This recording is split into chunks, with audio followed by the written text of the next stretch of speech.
vi har alltid tyckt att turisterna, det är ett spännande inslag och det är kul att de går runt här och de lär sig massor om men de var själv en del av ekosystemet egentligen. Och det var ju fullständigt oväntat för alla oss som ändå har varit här i 20 år. Men på något sätt så är det, när man är i någonting, så man ser inte förrän det tar slut eller det förändras.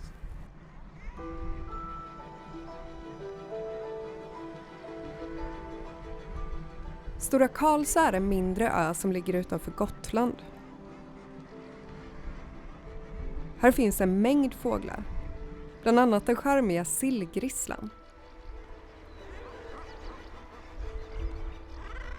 Fågeln har lockat turister till Stora Karlsö i över 100 år. Men förra året, när pandemin bröt ut, så hände något. Turisterna försvann och antropausen kom.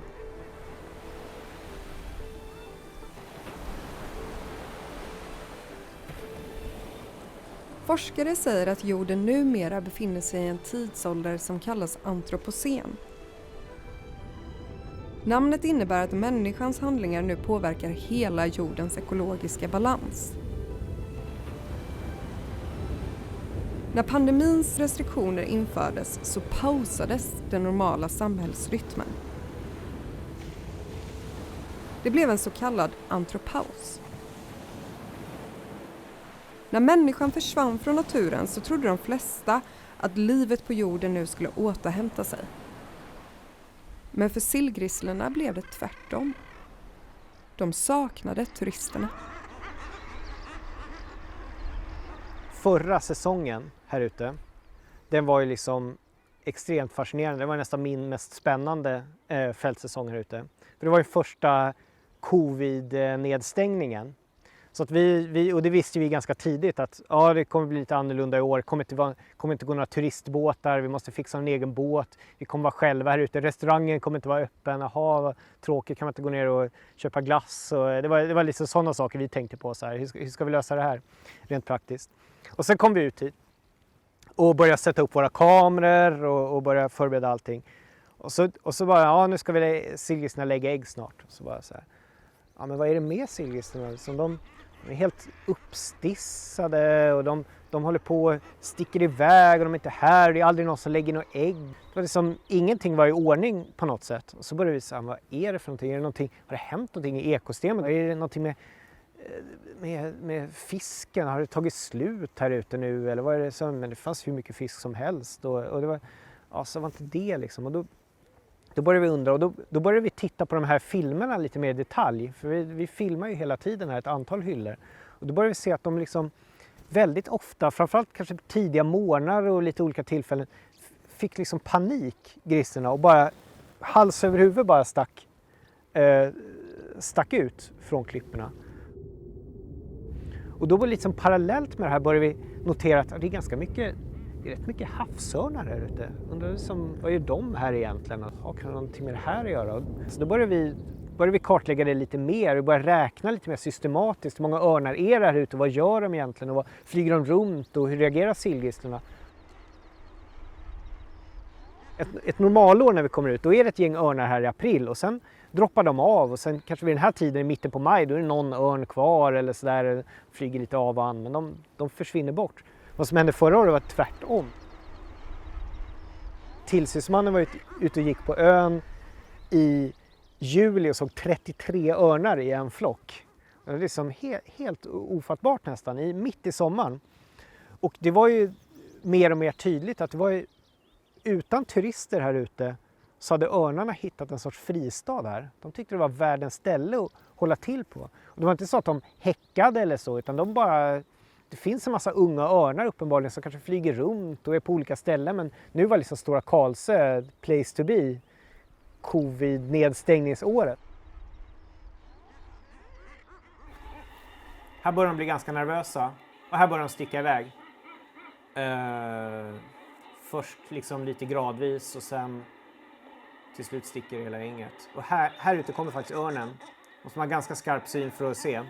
Där försöker den slå mot någon grissla på vattnet. Och så får alla panik. Och här kommer örnen flygande längs med här nu då. Den är ändå den är en 100 meter ut eller något sånt. Men hela gänget sticker bara. Under loppet av 1 minut knappt.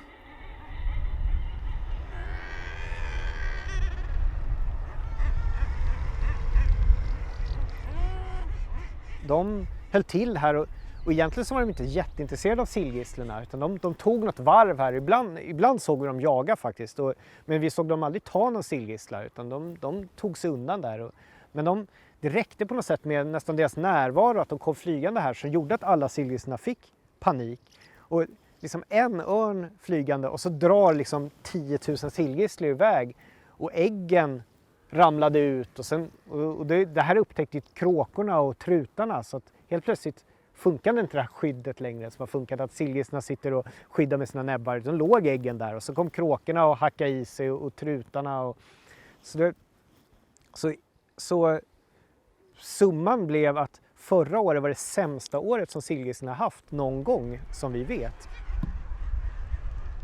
Jag tittar på vad de kommer in i för riktningar till ön. Ja. Så här är bara en tid och så olika flockar, antal och riktning. Siffrorna i rapporten var överraskande. 2020 var det 700% fler örnar på Stora Karlsö. Och med lika många procent så ökade störningarna hos sillgrisslorna. Det hela slutade med att sillgrisslorna födde 26% färre ungar än vad de brukar. Och vad vi mäter är här precis runt fyren och här är ändå vi varje dag. Så vi var ju 3-4 forskare förra året och vi uppfattade att det var till och med skillnad att vi var här och gick runt lite grann jämfört med på södra delen av ön där det i princip inte var någon ens varje vecka. Det var liksom katastrof för sillgisslorna. Fast områden där de inte fick en enda unge. Som vi har aldrig varit med om något liknande. Så på något sätt så vad det här visar ju också att turismen här ute på Stora Karlsö, den har utgjort ett skydd för sillgisslorna. För utan turister så kommer örnarna hit och då går det helt plötsligt inte så bra för sillgisslorna längre.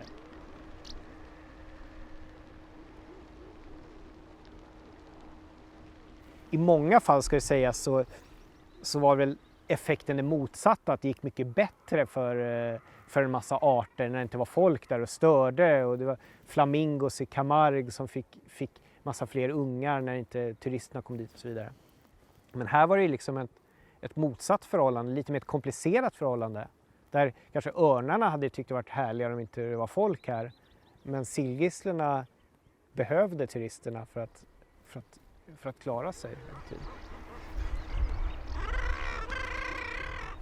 2019 fanns det runt 900 havsörnar i Sverige och cirka 26 000 sillgrisslor. Båda arterna har varit hotade men håller nu på att återhämta sig. Men varför värnar man mer om sillgrisslorna än örnarna på Stora Karlsö? För örnarnas del kan man ju tycka att men det är klart att de ska vara här, då får väl sillgrisslorna anpassa sig till det. Och det är inget fel på den uppfattningen någonstans. Man kan säga att örnarna har ju också ökat väldigt mycket. Jag tror att på Gotland gått från 0 par för 20 år sedan till ungefär 50 par idag. Så de har ju ökat dramatiskt också. Så det är ju 2 arter som det går bra för på så sätt. Sen kan man ju säga att örnarna är inte beroende av sillgrisslor och de är inte beroende av Stora Karlsö. Utan örnar finns lite här och där. Däremot i Stora Karlsö det är ju väldigt viktigt för sillgisslorna. För det är kanske 2/3 av hela Östersjöbeståndet som är bara på den här lilla ön. Så för sillgisslorna är Stora Karlsö väldigt viktigt. Och då kan man tycka att vi ska göra det så bra som möjligt för dem just på den här ön. För att sillgisslorna på Stora Karlsö behövs även för andra områden. För att de flyttar också härifrån och sen etablerar de sig på nya ställen runt i Östersjön och på nya små öar. Det är en liten sån, nästan som en motor i populationen, den här kolonin.